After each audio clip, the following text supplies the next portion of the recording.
আসসালামু আলাইকুম। সকলকে অনেক শুভেচ্ছা জানিয়ে শুরু করছি আমি শাহাদাত। আজকে আমরা কথা বলব পলিসিস্টিক ওভারিয়ান সিনড্রোম নামে একটি অসুখ সম্পর্কে যেটি বর্তমানে আমাদের দেশে উঠতি বয়সের মেয়েদের এবং আ খানিকটা যুবতী মেয়েদের জন্যেও একটি আম আতঙ্কের কারণ হয়ে দাঁড়িয়েছে। তো আজকের ভিডিওটি আমি করব হচ্ছে আমাদের প্রিয় ডাক্তার মনিরুজ্জামান ভাইয়ের তৈরি করা একটি ভিডিওর উপরে। তিনি এই ভিডিওতে পলিসিস্টিক ওভারিয়ান সিনড্রোম অসুখটি সম্পর্কে অনেক তথ্য দিয়েছেন। আম এবং ভিডিওটি দেখে আমার কাছে মনে হয়েছে যে তিনি বিষয়টাকে খানিকটা উম অতিরিক্ত জটিলভাবে আমাদের সামনে উপস্থাপন করেছেন। আর সঙ্গে এই অতিরিক্ত জটিলতার সঙ্গে ওই মেয়েদের মধ্যে এই ভিডিও দেখলে আতঙ্ক বেড়ে যাবার সম্ভাবনা আরো বেশি বা বেড়ে যেতে পারে। সেজন্যে আমি উনার ভিডিওর উপর ভিত্তি করে একটু রিভিউ করব যাতে করে কোথায় আম উনি সঠিক তথ্য দিচ্ছেন সেটাকেও আপনারা আ আম আমি আপনাদের সামনে হাইলাইট করতে পারি। আর কোথায় উনি তথ্যটা ভুল দিচ্ছেন সেই কথাটাও উল্লেখ করতে পারি। উনি ইচ্ছে করেই হয়তো ভুল দিচ্ছেন তা নয়। উনি যেখান থেকে শিখেছেন যেরকমভাবে শিখেছেন উনি হয়তো এটাই শিখেছেন। কিন্তু উনার ওই যে ধারণাটা আসলে বিজ্ঞানসম্মত না। এটা হচ্ছে সমস্যা। মানে আমরা অনেকেই অনেক সময় অনেক কিছু শিখি আমাদের গুরুদের কাছ থেকে। ডাক্তার ডেভিড আনউইন ইউকের যে ডাক্তার যিনি টাইপ 2 ডায়াবেটিস রিভার্স করে মানে টাইপ 2 ডায়াবেটিসকে রিমিশন এ পাঠিয়ে পেপার পাবলিশ করেছেন। কিছুদিন আগে ৮ বছর ধরে তিনি যে টাইপ 2 ডায়াবেটিস রু সারিয়ে দিচ্ছেন, সারিয়ে দেয়া বলতে এখানে উপশম করিয়ে দিচ্ছেন। তার আম একটি পেপার পাবলিশ করেছেন।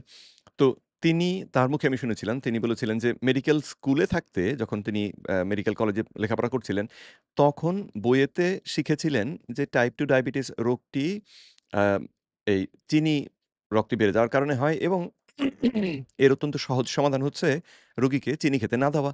শর্করা খেতে না দিলেই আ সমস্যাটির সমাধান হয়ে যায়। কিন্তু এরপরে যখন তিনি ওই ইন্টার্নি ডাক্তার হিসেবে গেলেন হাসপাতালে প্র্যাকটিস করার জন্যে, তখন দেখলেন উনার বড় ডাক্তার যিনি, সেই ডাক্তার ওই নিয়ম মানছেন না। ওই ডাক্তার রোগীদেরকে কার্বোহাইড্রেট খাওয়াচ্ছেন বা চিনি খাওয়াচ্ছেন, সঙ্গে ঔষধ দিচ্ছেন। তখন উনি নিজেও সেটাকে অনুসরণ করতে শুরু করলেন। এটা খানিকটা ওই যে গুরুকে অনুসরণ করা।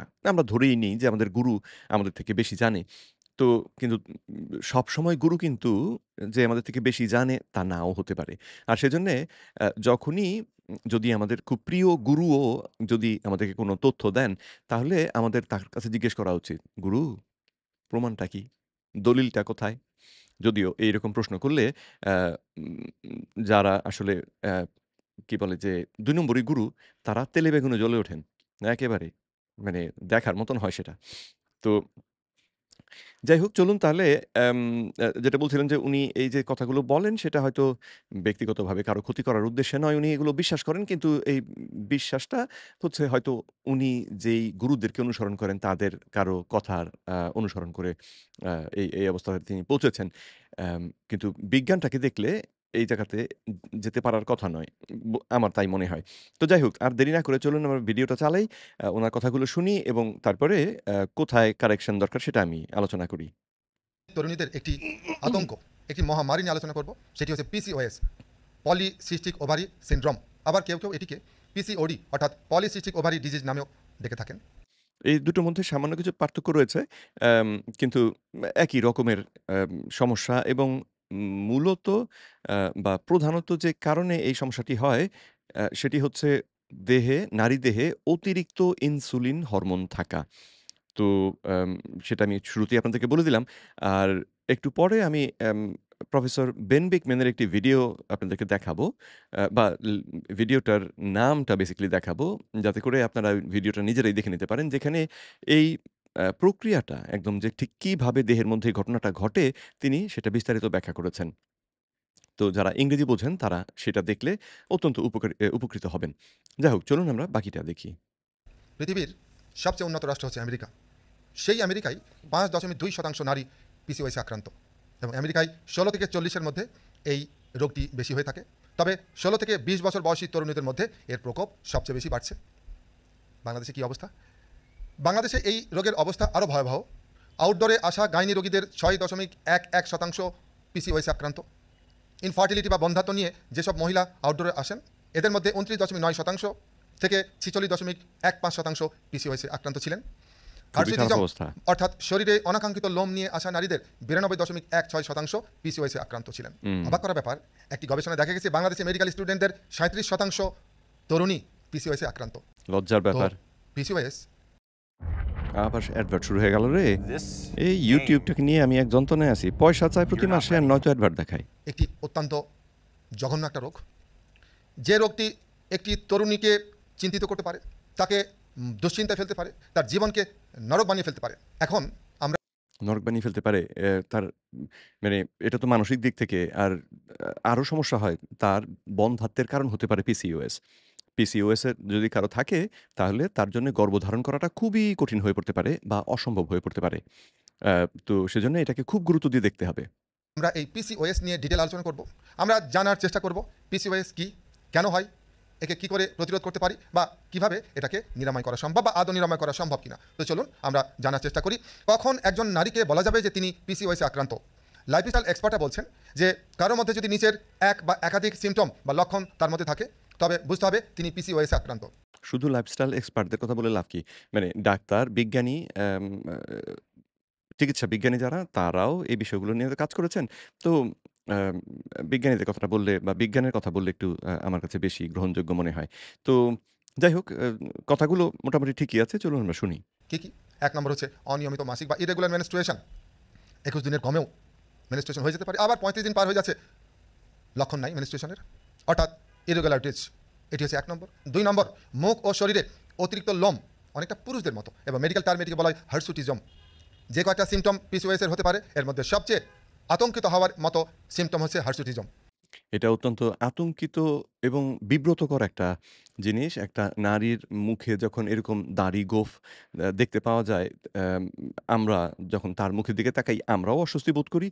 আর তার জন্যে তো এই জগতের সামনে যে বেরিয়ে যাওয়া, এটা অত্যন্ত অ্যাম একটা ভীতিকর ব্যাপার হয়ে দাঁড়ায়। তো আর বিশেষ করে নারী-পুরুষের মধ্যে পুরুষরা আমাদের যে আমরা দেখতে কেমন, এই বিষয়টা নিয়ে খুব মানে তুলনামূলকভাবে কম মাথা ঘামাই। নারীরা তো এই বিষয়টাতে অনেক বেশি অ্যাম অ্যা দুশ্চিন্তা করেন। তো সেজন্যে এই ঘটনাটা উনাদের জন্য আসলে খুবই বিব্রতকর। তো সকল পিসিওএস রোগীর যে এটা হয় তা কিন্তু নয়। কিন্তু যাদের এটা হয়েছে তাদের প্রায় সকলেরই আম পিসিওএস থাকে এবং এর কারণ হচ্ছে সেই অতিরিক্ত ইনসুলিন। কিভাবে আমি একটু পরে আপনাদেরকে ব্যাখ্যাটা করব। ছেলেদের মতো গালে লোম হতে পারে, থুতনির নিচে লোম আসতে পারে, মোচের মতো লোম দেখা দিতে পারে, যা অত্যন্ত অত্যন্ত কষ্টকর একটি সিমটম। ৩ নম্বর হচ্ছে অনেকটা পুরুষদের মতো মাথার চুল পাতলা হতে থাকে। এটাকে বলা হয় টাক মেল করে। প্যাটার্ন বাল্ডনেস। হ্যাঁ। অর্থাৎ পুরুষদের যেমন একটা বয়সের পর মাথার দুই পাশের চুল, সামনের দুই পাশ থেকে চুল কমতে থাকে এবং ওভারঅল মাথার চুল কমতে থাকে, তেমনই এই পিসিওএসে আক্রান্ত তরুণীদের মাথার চুল কমতে থাকে। ৪ নম্বর, অতিরিক্ত ব্রণ, অর্থাৎ এক্সেসিভ অ্যাকনি, এবং এই ব্রণ চর্মরোগ বিশেষজ্ঞরা সহজে নিরাময় করতে পারবেন না। খুবই কষ্টদায়ক একটা বিষয়। ৫ নম্বর, অতিরিক্ত এই প্রত্যেকটা ঘটনা তিনি যে বলছেন বা সমস্যার কথা তিনি বলছেন, এই প্রত্যেকটার পেছনেই মূল কারণ হচ্ছে আসলে দেহের মধ্যে অতিরিক্ত ইনসুলিন থাকা।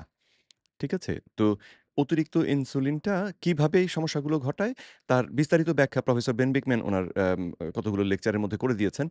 আর আপনারা চাইলে এ নিয়ে যদি PubMed এ সার্চ করেন তাহলে রিসার্চ পেপারগুলোও পাবেন যেখানে এই বিষয়গুলো প্রমাণিত হয়েছে। কিন্তু আম আ যারা সেই হেডেক নিতে চান না তাদের জন্য ব্যাপারটা অত্যন্ত সহজ। সমস্যা একটা, সেটা হচ্ছে আপনার দেহে ইনসুলিন হরমোন বেশি। তো একটু পরে আমরা আবার বোঝার চেষ্টা করব বা আপনাদেরকে বলে দেব যে কিভাবে অতি সহজে আপনি ইনসুলিনটাকে কমিয়ে ফেলতে পারেন। ওজন, বিশেষ করে পেটের চারপাশে ফ্যাট। ওজনটা যদি কারো দেহে ইনসুলিন হরমোন বেড়ে না থাকে, তার পক্ষে ওজন বাড়া অসম্ভব। ইনসুলিন ছাড়া ওজন বাড়ে না। তো যাদের ওজন বেড়ে গিয়েছে, তাদের এই ওজনটাই নির্দেশ করবে যে তাদের দেহে অতিরিক্ত ইনসুলিন রয়েছে। আর অতিরিক্ত ইনসুলিন থাকলে সেটা নারীদেরকে নারীর দেহটাকে খানিকটা পুরুষালী দেহের মধ্যে রূপান্তর করে ফেলে। কিভাবে? একটু পরে ব্যাখ্যা করছি। এটি একটি গুরুত্বপূর্ণ সিমটম। ৬ নম্বর, বন্ধ্যাত্ব বা ইনফার্টিলিটি। বাংলাদেশ সহ সারা বিশ্বে যত নারী বন্ধ্যাত্ব বা ইনফার্টিলিটি আক্রান্ত, এর পেছনের অন্যতম প্রধান কারণ হচ্ছে এই পিসিওএস। ৭ নম্বর হচ্ছে স্কিন। এটার পেছনে কারণটা পিসিওএস না। কারণটা আসলে ওই অতিরিক্ত ইনসুলিন। কারণ অতিরিক্ত ইনসুলিনের কারণেই পিসিওএস হয়। অতিরিক্ত ইনসুলিনের কারণেই বন্ধ্যাত্ব হয়। তো অ্যা কিভাবে একটু পরে আলোচনা করব। ট্যাক্স, বিশেষ করে ঘাড় এবং বগলে ছোট্ট ছোট্ট স্কিন ট্যাক্স, যা অত্যন্ত বিব্রতকর। এই কথা আমি আমার অন্য ভিডিওগুলোতেও বহুবার বলেছি আপনাদেরকে যে, যদি আমাদের দেহে অতিরিক্ত ইনসুলিন থাকে, তাহলে আমাদের ঘাড়ের মধ্যে এই ছোট, ছোট আঁচিল হয়। ঘাড়ের মধ্যে, চোখের উপরে হয়, বগলের মধ্যে হয়, কুঁচকিতে হয়। এরকম বিভিন্ন জায়গায় ছোট, ছোট আঁচিল হতে শুরু করে যদি আমাদের দেহে অতিরিক্ত মাত্রায় ইনসুলিন থাকে। তো তাহলে উনি যে লক্ষণগুলো দেখাচ্ছেন পিসিওএস আক্রান্ত নারীদের, যদিও তিনি দাবি করছেন পিসিওএস হবার কারণে এগুলো হয়। কিন্তু এই জায়গাতে উনার বোঝার একটু ভুল যেটা, সেটা হচ্ছে যে উনি একদম যে আসলে মূল কারণ সেটাকে আ চিহ্নিত না করে মূল কারণ থেকে তৈরি হওয়া ৫ টা ঝামেলা পাশাপাশি ঘটছে। তখন তিনি এই ৫ টা ঝামেলার একটা ঝামেলাকে অন্য ঝামেলাগুলোর কারণ হিসেবে মনে করছেন। দেখতে যদিও সেটা মনে হতে পারে, কিন্তু মূল বিষয়টা আসলে ওই রুট কজ টা হচ্ছে বা মূল কারণটা হচ্ছে ইনসুলিন রেজিস্ট্যান্স, অতিরিক্ত ইনসুলিন দেহের মধ্যে থাকা। এবং ৮ নম্বর হচ্ছে ডার্ক অর থিক স্কিন প্যাচ, বিশেষ করে ঘাড় এবং বগলে ঘন কালো ত্বক। এটাকে বলা হয় অ্যাকান্থোসিস নাইগ্রাকান, এবং কারো আ শরীরে অতিরিক্ত ইনসুলিন রয়েছে কিনা সেটা নির্ণয় করার জন্যে এটা অত্যন্ত সহজ একটা কৌশল। আমি মসজিদে গিয়ে যখন নামাজ পড়ি, আমার আশেপাশে যে ভাইয়েরা নামাজ পড়ছেন, মুসলিমরা নামাজ পড়ছেন, তাদের ঘাড় দেখেই আমি তাদেরকে অ্যাপ্রোচ করি। তাদের সামনে গিয়ে দাঁড়াই এবং হ্যাঁ, তাদেরকে বলি যে, "ভাই, আপনার শরীরে কিন্তু ইনসুলিন বেশি আছে।" এবং পরবর্তীতে তারা আমার কথা শুনে যখন পরীক্ষা করান, ফাস্টিং ইনসুলিন টেস্ট করান অথবা সি-পেপটাইড পরীক্ষা করান, অথবা যাদের সেগুলো করার মতন, মানে সেটাকে যারা দামি মনে করেন, তারা ইসের লিপিড প্রোফাইল পরীক্ষাটা করান। তারা এসে আমাকে যে ফল দেখান, সেই ফলে আমি দেখতে পাই যে উনাদের আসলে ইনসুলিন বেড়ে রয়েছে। দেহের মধ্যে মাত্রাতিরিক্ত ইনসুলিন হরমোনটি রয়েছে। যা অত্যন্ত বিব্রতকর মেয়েদের জন্য। এই ৮টি সিমটমের ভিতরে এক বা একাধিক সিমটম যদি কোনো নারীর মধ্যে থাকে, তাহলে বুঝতে হবে যে তিনি পিসিওএস আক্রান্ত হয়েছেন বা অলরেডি আক্রান্ত হয়ে গেছেন। তো এই যে সিম্পটমগুলোর কথা তিনি বললেন, এই সবগুলো সিম্পটমের পেছনেই মূল কারণ হিসেবে আমি ইনসুলিনকে দায়ী করছি। তো এখন ইনসুলিন অ্যা যেমন একনির ক্ষেত্রে ইনসুলিন বেড়ে থাকলে এটা পুরুষ এবং নারী উভয়ের ক্ষেত্রেই এরকম একনি বেশি দেখা দেয়। মুখে ব্রণ হয়। তারপরে ধরুন এই যে ঘাড়ে কালো হওয়া, তারপরে আঁচিল হওয়া, এটা নারী পুরুষ উভয়ের ক্ষেত্রেই হয়। কিন্তু নারীদের ক্ষেত্রে যে পিসিওএস জনিত যে সমস্যাগুলো, সেইগুলোর ক্ষেত্রে ঘটনাটা কিভাবে ঘটে একটু ব্যাখ্যা করে দিই। যখন আমাদের দেহে ইনসুলিন হরমোনটির মাত্রা অতিরিক্ত থাকে, ইনসুলিনটা স্বাভাবিক মাত্রা বা যতটুকু আমাদের শরীরের জন্যে প্রয়োজনীয়, সেই মাত্রায় থাকাটা খুব দরকার। না থাকলে সর্বনাশ। না থাকলে টাইপ 1 ডায়াবেটিস হয়ে মানুষ মারা যায়। তো সেজন্যে ইনসুলিনটা মাত্রা মতো থাকা অতি জরুরি।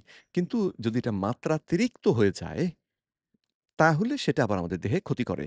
নারীদের ক্ষেত্রে এই পিসিওএস অসুখটির যে প্রেক্ষাপট, এই প্রেক্ষাপটে ক্ষতিটা কিভাবে হয়? ইনসুলিন হরমোনটি যদি বেড়ে থাকে, তাহলে আমাদের নারীদের যে ডিম্বাশয়, ডিম্বাশয়ের মধ্যে নারী হরমোন ইস্ট্রোজেনটার যে আম উৎপাদন, সেটা ব্যাহত হয়। এ বিষয়ে আরেকটু যদি বিস্তারিত বলি, নারী এবং পুরুষ অর্থাৎ যেকোনো মানুষের দেহেই এই আমাদের যে নারীত্ব বা পুরুষত্ব নির্ধারক যে হরমোনগুলো, অর্থাৎ টেস্টোস্টেরন বা ইস্ট্রোজেন বা অন্য নামে যেটাকে বলা হয় এন্ড্রোজেন এবং ইস্ট্রোজেন। তো এই হরমোনগুলো আ উভয়ের দেহেই আসলে শুরুতে এন্ড্রোজেন হিসেবেই উৎপাদিত হয়। অর্থাৎ পুরুষ হরমোন হিসেবে উৎপাদিত হয়। এটা এটাই প্রাকৃতিকভাবে এভাবেই ব্যবস্থা করা আছে। তারপরে এটা নারী দেহের যে ডিম্বাশয় রয়েছে, এই ডিম্বাশয়ের ভেতরে এই এন্ড্রোজেনটা ইস্ট্রোজেনে রূপান্তর হয়। তো যদি কারো কোনো নারী সুস্থ থাকেন, তাহলে তার ডিম্বাশয় এই হরমোনটাকে ভেঙে, এন্ড্রোজেন হরমোনটাকে ভেঙে বা পরিবর্তন করে ইস্ট্রোজেনে রূপান্তর করবে। এই প্রক্রিয়ায় ইনসুলিন হরমোনটা একটা ভূমিকা রাখে। ইনসুলিন হরমোনটা মাপমতো থাকলে এই প্রক্রিয়া সুস্থভাবে সম্পাদিত হয়। কিন্তু ইনসুলিন যদি মাত্রাতিরিক্ত হয়ে যায়, তাহলে সেটা এই অ্যাম এন্ড্রোজেন থেকে ইস্ট্রোজেনে যে রূপান্তর, এই রূপান্তরের পথে বাধা তৈরি করে। অ্যা কতগুলো এনজাইম আছে, যে এনজাইমগুলোর ব্যবহার করে এই রূপান্তরটা হয়। আর ইস অ্যা হ ইনসুলিন হরমোনটা বেড়ে গেলে ওই এনজাইমগুলো কাজ করতে পারে না। ইনসুলিনটা ওই এনজাইমগুলোকে নষ্ট করে ফেলে। ফলে আপনার এন্ড্রোজেন তৈরি হয়েছে, এদিকে ইস্ট্রোজেনটা তৈরি হলো না। তাহলে দুটো গন্ডগোল হয়। এক হচ্ছে যে ইস্ট্রোজেন তৈরি না হওয়াতে আপনার দেহে বা ওই নারীর দেহে যে নারী হরমোন যেটা বেশি থাকা উচিত, নারীদের দেহে নারী হরমোন বেশি থাকবে। তো সেই নারী হরমোনটা তাহলে বাড়ে না, কমে যায়। আর অন্যদিকে যেহেতু শুরু হয়েছিল এই হরমোনটা তৈরি হয়েছিল পুরুষ হরমোন হিসেবে, তখন এই পুরুষ হরমোনটা যেহেতু রূপান্তর হয়নি, দেহের মধ্যে পুরুষ হরমোনটা যায় বেড়ে, এন্ড্রোজেনটা যায় বেড়ে। তো ফলে এই নারীদের দেখে তখনই এই যে এই সংকেতগুলো দেখা যায়। তাদের কণ্ঠস্বর মোটা হয়ে যায়, তাদের দাড়ি গজাতে শুরু করে, গোঁফ গজাতে শুরু করে এবং অ্যাম এ এ মাথার চুল পড়তে শুরু করে। এই সমস্যাগুলো তখন দেখতে পাওয়া যায়। তো মূল কারণটা হচ্ছে ইনসুলিন রেজিস্ট্যান্স বা দেহে অতিরিক্ত ইনসুলিন থাকা। তো সামনে এগিয়ে যাবার আগেই একটু আপনাদেরকে চট করে বলে ফেলি যে এই ইনসুলিনটা বেড়ে থাকে কেন? কিভাবে? এটার মানে অনেক কারণ আছে, ছোট, ছোট কারণ অনেকগুলো আছে। কিন্তু সবথেকে বড় কারণ যেটা একেবারে মানে অ্যাম আ ছোট, ছোট তাল গাছ মতন কারণ রয়েছে কিন্তু হিমালয়ের মতন বড় কারণ যেটা, সেই কারণটা হচ্ছে ঘন, ঘন অতিরিক্ত শর্করা জাতীয় খাবার খাওয়া। আমরা আমাদের যে জীবনধারা আমাদের ছোটবেলা থেকে আমরা আমাদের যে নারী শিশু যারা রয়েছে, মেয়ে শিশু যারা রয়েছে তাদেরকে শর্করা খাওয়ার যে গুরুত্ব এ বিষয়ে তাদেরকে কোনো শিক্ষা দিচ্ছি না। তো সেজন্য তারা দেখা যায় যে শর্করা তারা যখন তখন খাচ্ছে এবং বেশি, বেশি খাচ্ছে। আম সকালে ঘুম থেকে উঠে আমরা নাস্তা করতে গিয়ে তাদেরকে ভাত খাওয়াচ্ছি, রুটি খাওয়াচ্ছি, পাস্তা খাওয়াচ্ছি। এই জাতীয় শর্করা দিয়ে শুরু। তারপরে স্কুলে গিয়ে তারা ক্লাসের ফাঁকে, ফাঁকে পিজ্জা খাচ্ছে, বার্গার খাচ্ছে ইত্যাদি, ইত্যাদি বিভিন্ন খাবারগুলো যেগুলো সবগুলোতেই দেখবেন শর্করা রয়েছে, চিনি রয়েছে। তো এই জাতীয় খাবারগুলো তারা ঘন, ঘন খাচ্ছে। এই জাতীয় খাবারগুলো যখনই আপনি খাবেন, এগুলো হজমের পরে মানে হজম হতেও খুব অল্প সময় লাগে এই আল্ট্রা প্রসেসড খাবারগুলোর। তো এই খাবারগুলো হজম হয়ে গিয়েই রক্তের মধ্যে চিনি বাড়বে অতি দ্রুত। তো চিনিটা বেড়ে গেলে সঙ্গে, সঙ্গে এই চিনিটাকে কমানোর জন্য হরমোন ইনসুলিন হরমোনটা ঝাঁপিয়ে পড়ে। এখন এটা যদি আমি ঘন, ঘন খাই, সারাদিন ধরেই খেতে থাকি, তাহলে ইনসুলিন হরমোনটা এত বেশি বার আমাদের দেহে নিঃসরণ হয় যে দেহের মধ্যে এমন একটা অবস্থা তৈরি হয় যে সারাদিন ধরেই দেহের মধ্যে ইনসুলিন উপস্থিত। অথচ এটা কিন্তু স্বাভাবিক কথা না। আমাদের যে স্বাভাবিক মানে মানুষের যে স্বাভাবিক জীবন সেখানে সবসময় ইনসুলিন বেড়ে থাকাটা অস্বাভাবিক। তো এখন যখন কোনো হরমোন এরকম দীর্ঘ সময় ধরে সবসময় বেড়ে থাকে, আমাদের দেহ করে কি সেই হরমোনের সংকেতে কাজ করে না। এখন এটা আরো বিপত্তির কারণ হয়ে দাঁড়ায়। কেন? যখন একটা হরমোন বেড়ে থাকলো সারাদিন ধরে তখন আমার দেহ করল কি এই মাত্রার হরমোনে আর কাজ করে না। তো কাজ না করলে দেহে যেই কাজের জন্য এই হরমোনটা এসেছিল সেই কাজটা তো হয় না। কিন্তু সে কাজটা তো করতে হবে। যেমন রক্তে চিনি বেড়ে গিয়েছিল বলে ইনসুলিন নিঃসরণ হয়েছিল। এখন এই পর্যন্ত ইনসুলিন বেড়েছে তাও আমার কাজ হচ্ছে না। তো তাহলে রক্তে চিনি রয়ে গিয়েছে। তো চিনিটাকে তো কমাতে হবে। তখন আমাদের প্যানক্রিয়াস করে কি আরো ইনসুলিন তৈরি করে ইনসুলিনটাকে বাড়িয়ে দেয়।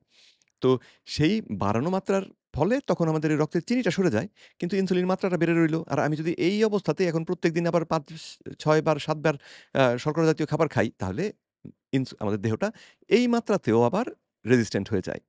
তখন ইনসুলিন আরো বাড়াতে হয়। এইভাবে করে ২, ৩, ৪, ৫, ৭, ১০, ১৫ বছরের মধ্যে দেখা যায় ইনসুলিনটা সাংঘাতিকভাবে বেড়ে গিয়েছে। আর যখন ইনসুলিনটা এভাবে মাত্রাতিরিক্ত হতে থাকে, মানে স্বাভাবিক মাত্রা থেকে বেড়ে গেলেই আমাদের ওই যে হরমোন উৎপাদনে এটা বাধা সৃষ্টি করতে থাকে। আর এই ঘটনাটা যদি আমরা সারাদিন ধরে ঘটাতে থাকি, তাহলে একটা নারী দেহের মধ্যে মানে দিনের ২৪ ঘন্টার মধ্যে যদি ধরেন আমরা ১৬ ঘন্টাই এই নারী হরমোন উৎপাদনের পথে বাধা সৃষ্টি করে রাখি, তাহলে তাদের দেহে ওই এন্ড্রোজেন হরমোনের মাত্রা তো বেড়ে যাবে। তো বেড়ে গেলে তার দেহটা তখন অনুভব করবে যে এটা তো পুরুষের দেহ। কারণ এখানে এন্ড্রোজেন হরমোন বেশি। তো পুরুষের দেহে তো আসলে ডিম্বক তৈরি হওয়া, ডিম্বক প্রস্ফুটিত হওয়া এই সমস্ত দরকার নেই। এবং এগুলো তখন আসলে পুরুষের দেহের জন্যে এম অসম্ভব একটা ব্যাপার। তো যখন এরকমভাবে হরমোনটা বেড়ে যায় তখন নারী দেহের যে ডিম্বাশয় সেও খানিকটা বিভ্রান্ত। এটা কি হলো?" আ ডিম্বক সে তৈরি করবে, সংকেত না পেলে তো করবে না। এখানে তো হরমোনটা লাগবে। হরমোনগুলো ঠিক মতন তৈরি হচ্ছে না। তো তখন ডাক্তাররা বললেন, "আপনার হরমোন ইমব্যালেন্স হচ্ছে।" কিন্তু মূল সমস্যাটা হচ্ছে ওই এক জায়গাতে, ইনসুলিন।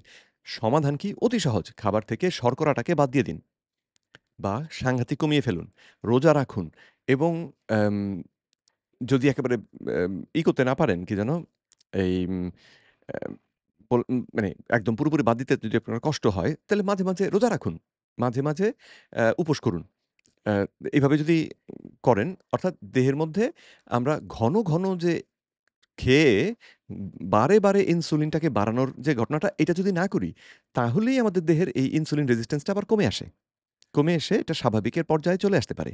আর স্বাভাবিকে চলে এলে তখন আবার আমাদের যে দেহে ওই নারী হরমোন উৎপাদনের যে প্রক্রিয়া সেটা সঠিক হয়ে যায়, ঠিক হয়ে যায়। ফলে তখন আর এই পিসিওএস এর যে সমস্যাটা সেটা থাকে না। তো সমাধানটা খুব সহজ। কি জানি সহজ বলা ঠিক নয় হয়তো। সমাধানটা খুব সরল। কিন্তু অনেকের জন্য সহজ নাও হতে পারে। যারা আম আ ভাত একটু না খেলে তো আমার চলে না গো। যদি এরকম হন তাহলে তার জন্য একটু কঠিন। কিন্তু যদি আপনি পিসিওএস আক্রান্ত থাকেন এবং যদি বন্ধ্যাত্বের সমস্যায় ভুগে থাকেন, তাহলে এটা চেষ্টা করে দেখা আমার মনে হয় যৌক্তিক বা উচিত। পুরোপুরি। এখন চলুন আমরা জানার চেষ্টা করি যে পিসিওএস কেন হয়? লাইফস্টাইল এক্সপার্টরা বলছেন যে পিসিওএস হওয়ার পেছনের মূল মেন রুট কজ হচ্ছে 4টি। কি? ১ নম্বর হচ্ছে ইনসুলিন রেজিস্ট্যান্স। যেটার কথা আমি বলছিলাম এবং এইটাই আসলে মূল কারণ। এটাকে যদি সমাধান করতে পারেন, তাহলে এরপরেও যে কারণ তিনি বললেন, সেই কারণগুলো এমনিতেই সমাধান খানিকটা হয়ে যায়। চলুন আমরা কারণগুলি শুনি। ২ নম্বর ইনফ্লামেশন বা প্রদাহ, ৩ নম্বর হরমোনাল ইমব্যালেন্স এবং ৪ নম্বর হচ্ছে ওবেসিটি বা স্থূলতা। এই যে ইনসুলিন রেজিস্ট্যান্স হলে দেহে অতিরিক্ত ইনসুলিন যেটা কিনা আমাকে মোটা করে ফেলবে ওবেসিটির পিছনে সেটা কারণ এবং ইনসুলিন হরমোন ছাড়া মোটা হওয়া অসম্ভব। সুতরাং আপনি যদি মোটা হয়ে থাকেন আপনার দেহে ইনসুলিন বেশি। হরমোনাল ইমব্যালেন্স একটু আগে আমি ব্যাখ্যা করেছি যে ইনসুলিনের কারণে এই এনজাইম নষ্ট হয়ে গিয়ে এই হরমোন ঠিক মতন তৈরি হবে না, ইমব্যালেন্স তৈরি হবে। ইনফ্ল্যামেশন আপনি যদি শর্করা জাতীয় খাবার বেশি করে খান, চিনি জাতীয় খাবার রক্তে বেশি মানে রক্তে চিনি বেশি ঢুকে পড়ে তাহলেই দেহে ইনফ্ল্যামেশন বাড়ে। মানে অন্য কারণে যদি ইনফ্ল্যামেশন হয় তাহলে সেটাও কিছু ভূমিকা রাখতে পারে। কিন্তু দেহে আপনি এই শর্করা খাবার বেশি খেলেই এই ইনফ্ল্যামেশন হবে। যেটা ইনসুলিন রেজিস্ট্যান্স এর কারণ হতে পারে। তো তাহলে মূল সমস্যাটি আসলে হচ্ছে শর্করা জাতীয় খাবার খাওয়া। তো সেটাকে বন্ধ করে দিলে আপনার এই ৪ টেই সমাধান হয়ে যাবে। এবং আপনার পিসিওএস টাও থাকবে না। তবে এই যে 4টি রুট কজ বললাম, এই 4টি রুট কজের পেছনের মূল কারণ হচ্ছে ভুল লাইফস্টাইল। ভুল লাইফস্টাইল বলে এখানে খানিকটা ওই বিষয়টাকে জটিল করে ফেলা আমার মতে। কারণ জিনিসটা আসলে আরো সহজ। সেটা হচ্ছে শর্করা, শর্করা জাতীয় খাবার। মিষ্টি চিনি খাবেন না, ভাত, রুটি, আলু, ফল খাবেন না। এগুলো না খেলে শর্করা শরীরে বাড়বে না। শর্করা না বাড়লে ইনসুলিন বাড়বে না। ঠিক আছে? আর আম সঙ্গে ঘন খাবেন না। দিনে ৩ বেলা খান ঠিক আছে। ৩ বেলা জায়গায় ২ বেলা খেলেও ঠিক আছে। যদি সঠিকভাবে আপনি প্রোটিন, ফ্যাট এগুলো খেতে পারেন, তাহলে ঠিক আছে। কিন্তু দিনে ৫ বেলা খাবেন না, সর্বনাশ। আমরা আবার রেড প্রায়শই বাটন রে ব্যবসায়িক কাজে, ভ্রমণে বা উন্নত স্কিপ চিকিৎসার টাস না জন্য কেন, স্কিপ টাস না বাংলাদেশ কেন, থেকে বিদেশে পাস। Unhealthy lifestyle. এখনকার কালের লাইফস্টাইল এক্সপার্টরা পরিষ্কার করে বলছেন যে পিসিওএস মূলত একটি লাইফস্টাইল ডিজিজ। ভুল লাইফস্টাইলই হচ্ছে এই রোগের পেছনের মূল কারণ। তো কি ভুল লাইফস্টাইল? ১ নম্বর হচ্ছে অত্যন্ত গুরুত্বপূর্ণ একটি ভুল হচ্ছে ভুল খাদ্যাভ্যাস। পিসিওএসে আক্রান্ত নারীরা ভুল খাবারে অভ্যস্ত সিন্স চাইল্ডহুড। ছোট থেকে তারা কিছু ভুল খাবার খেয়ে যাচ্ছে, তারই ফলশ্রুতিতে আজকে এই অবস্থা। সেগুলো কি? রিফাইন কার্বোহাইড্রেট, চিনি, সাদা চাল, সাদা ময়দা। এক্কেবারে বাদ। এখন তো আমাদের এটা নিত্যসঙ্গী। ২ নম্বর তৈলাক্ত চর্বিযুক্ত খাবার। ৩ নম্বর তৈলাক্ত চর্বিযুক্ত খাবার যদি সেটা আপনার আ শর্করা মুক্ত হয়, তাহলে কিন্তু দোষ নাই। কিন্তু শর্করা যুক্ত হলে বিপদ। আপনি তৈলাক্ত মাংস, শুধু মাংস খান, ডিম খান, দোষ নাই। কিন্তু যদি এই বিরিয়ানি খান, সর্বনাশ। প্যাকেট এবং প্রক্রিয়াজাত খাবার। ৪ নম্বর ফাস্টফুড এবং সফট ড্রিঙ্কস। ৫ নম্বর ফ্রোজেন ফুডস। ৬ নম্বর ফ্রাইড ফুডস। ৭ নম্বর ফিজিও সুগারি ড্রিঙ্কস। ৮ নম্বর এনার্জি ড্রিঙ্কস এবং ৯ নম্বর খুব গুরুত্বপূর্ণ একটি খাবার হচ্ছে ফার্মিং ফুডস। তো যেটাতেই কার্বোহাইড্রেট আছে, যদি সেটাকে বাদ দেন, তাহলে কিন্তু অসুবিধা হবে না। ফার্মগুলোতে কী করা হয়? মুরগি, গরু এগুলোকে দ্রুত বৃদ্ধির জন্য ইঞ্জেকশন দেওয়া হয়, হরমোন ইঞ্জেকশন। আর এগুলো যদি মরে না যায় সেই জন্য অ্যান্টিবায়োটিক দেওয়া হয়। তো আপনি যখন ক্রমাগত ফার্মের মুরগি খাচ্ছেন এবং ফার্মের গরুর মাংস খাচ্ছেন এবং ফার্মের ওই মুরগির ডিম খাচ্ছেন এবং চাষের মাছ খাচ্ছেন, পিসিওএস একটি অবধারিত নিয়তি। এটা এই দাবিটা মানে অবশ্যই এই হরমোন দিয়ে তারপরে যে অ্যান্টিবায়োটিক দিয়ে যে ফার্মিং এটা তো অবশ্যই ভালো আম কি যেন প্র্যাকটিস নয়, তাই না? তো কিন্তু এইটাই সরাসরি যে পিসিওএস এর কারণ এই দাবি করতে গেলে সেরকম গবেষণা চাই। তো আমার জানা মতে এরকম গবেষণা নেই। কিন্তু তারপরে উনার কথার সঙ্গে আমি খানিকটা নীতিগতভাবে একমত যে এইরকম খাবারগুলো থেকে যদি আমরা এগুলো এই জাতীয় খাবার না খেয়ে যদি পরিষ্কার খাবার খেতে পারি তাহলে সেটা ভালো। কিন্তু যার টাকা পয়সা নাই সে যদি এই ফার্ম থেকে তৈরি করা মাংস খায়, আম আ তাহলে সেটাও খাওয়া যেতে পারে, যদি তার সঙ্গে সে শর্করাটা না খায়। ফার্মিং ফুড ক্ষতিকর নয়, কিন্তু যে ফার্মের খাবারে হরমোন এবং অ্যান্টিবায়োটিক দেওয়া থাকে সেই ফার্মের মুরগি, গরু, ডিম বা মাছ ক্ষতিকর। ২ সেরকম নম্বর হচ্ছে পর্যাপ্ত সেরকম ফার্মের খাবারগুলোকে আমাদের অগ্রাহ্য করা মানে এগুলো থেকে আমাদের দূরে থাকার চেষ্টা করা উচিত। কারণ আমরা যারা ক্রেতা, আমরা যারা খাই, আমরাই কিন্তু ঠিক করি যে ফার্মাররা কিরকমভাবে চাষ করবে, কিরকম পদ্ধতি অনুসরণ করবে।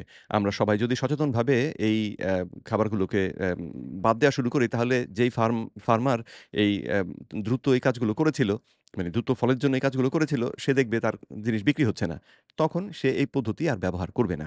এজন্যই আমাদের সচেতনভাবে এটা করা উচিত। শারীরিক পরিশ্রমের অভাব আমাদের বর্তমান সময়ে তরুণীদের জীবনে সব কিছু আছে, ব্যস্ততা আছে, লেখাপড়া আছে, কোচিং আছে, কত কিছু আছে, কিন্তু কি নাই? কোনো শারীরিক পরিশ্রম নাই। এই কথাটা ঠিক না আসলে। এই কথাটা মেয়েদের উপরে অকারণে একটা দোষ চাপিয়ে দেওয়া। এই যে যেই কথাগুলোর কথা উনি বললেন যে ব্যস্ততা আছে, কোচিং আছে, এটা আছে, সেটা আছে। বাচ্চারা সারাদিন ধরে দৌড়চ্ছে। তারা স্কুলে গিয়ে বান্ধবীরা মেয়েদের কথা যেহেতু এখানে বলছি আমরা পিসিওএস রোগের প্রেক্ষাপটে, মেয়েরা একজন আরেকজনের সঙ্গে হাসি ঠাট্টা, খুনসুটি করা, নিজেদের মধ্যে খেলাধুলা এ সমস্ত তো হচ্ছেই। তার সঙ্গে একবার এই স্যারের কাছে যাও, একবার ওই কোচিংয়ে যাও, বাড়িতে ৩ বার উঠবে, ৩ বার বিল্ডিং এর থেকে নামতে হবে। তো হাঁটাহাঁটি প্রচুর তাতে করতে হয় আসলে। তো শারীরিক পরিশ্রম এরা করে না, এ কথাটা ভুল। তো মানে ওই জিমনেশিয়ামে গিয়ে ব্যায়াম হয়তো করে না, কিন্তু পরিশ্রম তারা ঠিকই করে। আর মূল সমস্যাটা যেহেতু ওই ইনসুলিন, খাদ্য, শর্করা, মূল সমস্যাটা হচ্ছে শর্করা। তো সম আগে যদি আমরা শর্করার সমস্যাটাকে সমাধান না করি, তাহলে এম তখন আরো অনেক কিছুকেই আমাদের সমস্যার কারণ হিসেবে আমরা দেখতে পাবো। তো যেটা করা দরকার সেটা হচ্ছে ১ম এ শর্করাটা খাবার থেকে বাদ দিন। তারপরে দেখুন যেই অভ্যাস তাদের এখন আছে, যেই রকম হাঁটাহাঁটি তারা করছে, যেরকম ব্যস্ততা তাদের জীবন কাটছে, সেটা করেই তাদের সমস্যাটা মিটে যায় কিনা। না মিটলে ব্যায়াম করবেন খানিকটা। ব্যায়াম করা তো ভালো।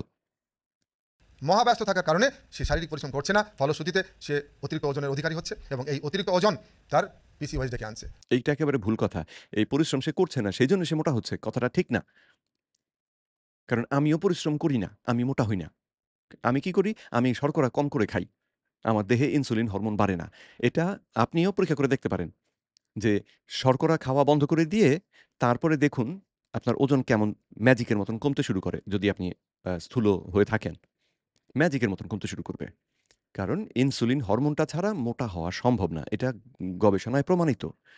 ইনসুলিন হরমোনটা যদি কোনোভাবে বাড়িয়ে দেওয়া যায় দেহে, মানুষ কম খেলেও মোটা হয়। আর যদি সেটা কমিয়ে দেওয়া যায় তাহলে বেশি ক্যালোরি খেয়েও তার ওজন বাড়ে না। ঠিক আছে? তো জিনিসটাকে এই পরিশ্রমের অভাবটাই তাদের মোটা হওয়ার কারণ এভাবে বললে তারা আসলে বিভ্রান্ত হয়ে যাবেন। এটা বলা ঠিক না। এটা বিজ্ঞানসম্মত ৩ না। নম্বর হচ্ছে অতিরিক্ত ওজন, ওভারওয়েট বা অবেজ, পিসিওএস হওয়ার পেছনের অন্যতম শক্তিশালী কারণ। ৪ নম্বর হচ্ছে টেনশন, উদ্বেগ, উৎকণ্ঠা বা স্ট্রেস। এই সবগুলোর পিছনে কারণ হচ্ছে আসলে ইনসুলিন। অতিরিক্ত ইনসুলিন। আধুনিক নগর সভ্যতা বা আধুনিক সভ্যতা আমাদেরকে দ্রুত টেনশন বা স্ট্রেসের দিকে ঠেলে দিচ্ছে এবং এই সময়ের তরুণীরাও এটা থেকে মুক্ত নন, ফলশ্রুতিতে তৈরি হচ্ছে পিসিওএস। এখন এই যে পিসিওএস কী করে ডায়াগনোসিস করা হয়? আবার অ্যাডভার্টাইজমেন্ট রে বেবি গিরি স্কিপ বাটন আসে না কেন? স্কিপ লাইফস্টাইল এক্সপার্টরা বলছেন ডায়াগনোসিস করার জন্য দুটো জিনিস খুব গুরুত্বপূর্ণ। ১ নম্বর ফিজিক্যাল এক্সামিনেশন, একজন চিকিৎসক চেষ্টা করে খুঁজে দেখার চেষ্টা করেন যে এর ভিতরে ওই নারীর ভিতরে ওই ৮টি সিমটমের কোনো একটা আছে কিনা। ২ নম্বর সাপোর্টিভ ল্যাবরেটরি ইনভেস্টিগেশন। কী কী? ১ নম্বর হচ্ছে আল্ট্রাসনোগ্রাম অফ হোল অ্যাবডোমেন, পুরো পেটের আল্ট্রাসনোগ্রাম। এটা দিয়ে কী করা হয়, কী দেখার চেষ্টা করা হয়? ওভারিতে সিস্ট আছে কিনা, ইউটেরাসটা বাল্কি কিনা বা অন্য কোনো সমস্যা আছে কিনা। একটি জিনিস পরিষ্কার করে জানতে হবে, এই রোগটির নাম হচ্ছে পলিসিস্টিক ওভারি সিনড্রোম। কিন্তু সব ক্ষেত্রেই ওভারিতে সিস্ট থাকবে নট নেসেসারি, অর্থাৎ ওভারিতে সিস্ট না থাকার পরেও অন্য সিমটমগুলো যদি থাকে তাহলেও পরিষ্কার করে বলা যাবে যে তিনি পিসিওএসে আক্রান্ত। ২ নম্বর হচ্ছে কিছু ব্লাড টেস্ট। এর মধ্যে গুরুত্বপূর্ণ হচ্ছে কিছু হরমোন টেস্ট, যেমন টেস্টোস্টেরন, অ্যান্ড্রোস্টেনেডিয়ন, এলএইচ অর্থাৎ luteinising hormone, FSH follicle stimulating hormone, oestrogen এবং প্রোজেস্টেরন। এই হরমোনগুলোর মাত্রা কম বেশি হতে পারে এই রোগে। ফাস্টিং ইনসুলিন লেভেল, যদি ইনসুলিন রেজিস্ট্যান্স তৈরি হয় তাহলে ফাস্টিং ইনসুলিন লেভেল সমস্যা থাকতে পারে। OGTT oral glucose tolerance test, যদি তার ইনসুলিন রেজিস্ট্যান্স ডেভেলপ করে তাহলে এক্ষেত্রে এটি অ্যাবনর্মাল হতে পারে। ফাস্টিং লিপিড প্রোফাইল এবং সিআরপি, যদি কারো ইনফ্লামেশন থেকে থাকে, ক্রনিক প্রদাহ থেকে থাকে, তাহলে সিআরপি বেশি হবে। তো এই এতগুলো টেস্ট আসলে দরকার নাই। আপনি যদি সন্দেহ করেন যে আপনার পিসিওএস হয়েছে কিনা বা হয়ে থাকতে পারে কিনা, তাহলে আপনি শুধুমাত্র এই যে ফাস্টিং ইনসুলিন টেস্ট যেটা আছে, এইটা একবার করিয়ে ফেলুন। এটা যদি আপনার বেশি থাকে, তাহলে অন্য কোনো দিকে আর মাথা না ঘামিয়ে খাবার থেকে শর্করা বাদ দিয়ে ইনসুলিনটাকে স্বাভাবিক মাত্রায় নামিয়ে আনুন। তারপরে আপনার যদি সমস্যা চলে যায় তাহলে তো আর বাকি নিয়ে মাথা ঘামানোর দরকার নাই। পয়সা খরচ করার মানে নাই। আর যদি আপনার সমস্যা তারপরেও থাকে তখন না হয় পরবর্তী ইনভেস্টিগেশন করবেন এবং আরো বোঝার চেষ্টা করবেন যে এর মধ্যে আর কি ঝামেলা আছে। তো যদি ফাস্টিং ইনসুলিন লেভেল কারো করা কঠিন হয় বা এটা যেহেতু একটু দাম বেশি এই পরীক্ষাটার, তারা ফাস্টিং লিপিড প্রোফাইলটা করতে পারেন। এটা তুলনামূলকভাবে সস্তা। তো ফাস্টিং লিপিড প্রোফাইল করলে একটা যেই জিনিসটা আপনাদের দেখতে হবে লিপিড প্রোফাইল থেকে সেটা হচ্ছে TG/HDL রেশিও। ট্রাইগ্লিসারাইড এবং HDL এই দুটোর যে ভাগফল, ট্রাইগ্লিসারাইডকে HDL এর সংখ্যাটা দিয়ে ভাগ করলে ভাগফল যদি ১.৫ এর নিচে থাকে খুব ভালো। যদি ১.৫ এর উপরে উঠে যায় তাহলে আপনার দেহে ইনসুলিন বেড়ে রয়েছে। তো আপনি যদি দেখেন ১.৫ এর উপরে তাহলে ইনসুলিনটাকে কমিয়ে আনতে হবে। কমানোর উপায় কি? ঔষধ নাই। কমানোর উপায়টা হচ্ছে খাবার থেকে কার্বোহাইড্রেট বাদ দেওয়া, ঘন, ঘন না খাওয়া, মাঝে, মাঝে রোজা রাখা। কয়েক সপ্তাহ করলেই আপনি ম্যাজিকের মতন দেখবেন এটা স্বাভাবিক অবস্থায়, সুস্থ অবস্থায় আবার নেমে এসেছেন। লবণ বাড়িয়ে খেতে হবে। কারণ ইনসুলিন হরমোন যখন আমাদের কম থাকে দেহ থেকে লবণ বেরিয়ে যায় এবং সেজন্যে লবণ বাড়িয়ে খেতে হবে। নইলে কিন্তু মাথা ঘুরবে, দুর্বলতা লাগবে, বমি, বমি পাবে ইত্যাদি, ইত্যাদি সমস্যাগুলো হবে। লবণ বাড়িয়ে খেতে হবে। দৈনিক ২ থেকে ২.৫ চা চামচ পরিমাণ লবণ খাওয়াটা যারা খেয়েছেন আরকি তাদের মধ্যে দেখা গিয়েছে তারা সবথেকে বেশি সুস্থ থাকেন। তো মোটামুটি এইরকম মাত্রায় লবণ খেলে অ্যাম আশা করা যায় যে আপনারা বিপদমুক্ত থাকবেন। সিআরপি যদি কারো ইনফ্লামেশন থেকে থাকে, ক্রনিক প্রদাহ থেকে থাকে, তাহলে সিআরপি বেশি হবে। তো এই দুটো জিনিস পরীক্ষা করার পর একজন লাইফস্টাইল এক্সপার্ট নিশ্চিত হন যে তার ভেতরে পিসিওএস আছে কি না। এখন কারো যদি পিসিওএস থেকেই থাকে, একটা দুটো সিমটম থেকেই থাকে, সমস্যা কি? লাইফস্টাইল এক্সপার্টরা বলছেন যে দীর্ঘদিন যদি কারো পিসিওএস থাকে তবে তার মধ্যে কিছু ক্রনিক রোগ, কিছু নতুন লাইফস্টাইল ডিজিজ তৈরি হবে যা তার লাইফকে হেল্প করে ফেলবে। এর মধ্যে কি কি? এর মধ্যে খুব গুরুত্বপূর্ণ হচ্ছে টাইপ 2 ডায়াবেটিস, ইনসুলিনের উচ্চ কারণে রক্তচাপ বা হয়, হাইপারটেনশন, ইনসুলিনের হৃদরোগ, কারণে হয়, বাল্কি ইউটেরাস ইনসুলিনের কারণে হয়, অর্থাৎ এন্ড্রোমেট্রিয়াল হাইপারপ্লাসিয়া হয়ে ইনসুলিনের কারণে ইউটেরাসটা হয়, বড় হয়ে যাবে, বাল্কি হবে, ইউটেরাইন ক্যান্সার হতে পারে, স্লিপ ইনসুলিনের কারণে ডিসঅর্ডার হয়। বিশেষ করে স্লিপ অ্যাপনিয়া, অ্যাংজাইটি বা উদ্বেগ, ইনফার্টিলিটি বা বন্ধ্যাত্ব এবং আলটিমেট তিনি ডিপ্রেশন বা বিষণ্ণতায় আক্রান্ত হবেন। অতিরিক্ত ইনসুলিন দেহের মধ্যে যদি দীর্ঘদিন ধরে থাকে তাহলে এই সবগুলো রোগ অতিরিক্ত ইনসুলিনের কারণে হয়। তো সুতরাং চারিদিকে না তাকিয়ে বিষয়টাকে জটিল না করে একটা জিনিসের দিকে তাকান। খাবার থেকে শর্করা বাদ দিন বা সাংঘাতিকভাবে কমিয়ে ফেলুন। দৈনিক যদি কারো পিসিওএস হয়ে থাকে, আপনার যদি লক্ষণ আপনি নিজে দেখতে পান আপনার রয়েছে, তাহলে খাবার থেকে শর্করাকে কমিয়ে আনুন। দৈনিক ২০ গ্রামের বেশি শর্করা খাবেন না। ২০ গ্রাম মানে ৪ চা চামচ পরিমাণ শর্করা। তো এর থেকে বেশি শর্করা আপনি খাবেন না। কয়েক সপ্তাহ করুন, তারপরে দেখুন ফলাফলটা কি হয়। পিসিওএস তাহলে কি করতে হবে? আমাদের প্রধান লক্ষ্য থাকবে যে এটি কী করে প্রতিরোধ করা যায়। আর যার হয়ে গেছে তার ক্ষেত্রে টার্গেট হচ্ছে একে নিয়ন্ত্রণ করতে হবে, কোনোভাবে যেন বাড়তে না পারে এবং তাকে নিরাময় করা যায় কিনা এই ব্যাপারে সর্বোচ্চ চেষ্টা করতে হবে। তো এখন এই প্রতিরোধ, নিয়ন্ত্রণ বা নিরাময়ের লক্ষ্যে আপনি কি করবেন? আমরা শুরুতে বলছিলাম যে এটি একটি লাইফস্টাইল ডিজিজ। ৫০ বছর আগেও এই রোগের প্রকোপ এত বেশি ছিল না এবং এই রোগ হওয়ার পেছনের যদি বলেন সিঙ্গেল মোস্ট ইম্পর্টেন্ট কারণ কি, তাহলে সিঙ্গেল মোস্ট ইম্পর্টেন্ট কারণ হচ্ছে অস্বাস্থ্যকর মডার্ন খাবার। সব খাবার না। যেই খাবারে শর্করা আছে সেটা। যে খাবারে চিনি আছে, যে খাবার ধান, গম, ভুট্টা এই সমস্ত দিয়ে তৈরি সেগুলো। যদি আপনি মাংস খান, ডিম খান, মুরগি খান, মাছ খান তাহলে কিন্তু সমস্যা নাই। কিন্তু সঙ্গে ওই যে পরোটা দিয়ে মাংস খাবেন তাহলে গন্ডগোল বাধাচ্ছেন পরোটা খেয়ে। ঠিক আছে? এটা খেয়াল রাখতে হবে। Refined food, modern refined food, modern প্যাকেটজাত প্রক্রিয়াজাত খাবারই হচ্ছে এই রোগগুলোর পেছনের মূল কারণ এবং ফার্মিং ফুডস, অর্থাৎ সহজ কথায় খাদ্যজ্ঞানের অভাব আর ভুল জীবনাচরণই হচ্ছে এই রোগের মূল কারণ। পিসিওএস প্রতিরোধ করতে চাইলে বা নিরাময় করতে চাইলে কী করতে হবে? আমাদেরকে সচেতন হতে হবে এবং টোটাল জীবনযাপনকে ঢেলে সাজাতে হবে এমনভাবে যেন এটি হয় বিজ্ঞানসম্মত, সাইন্টিফিক।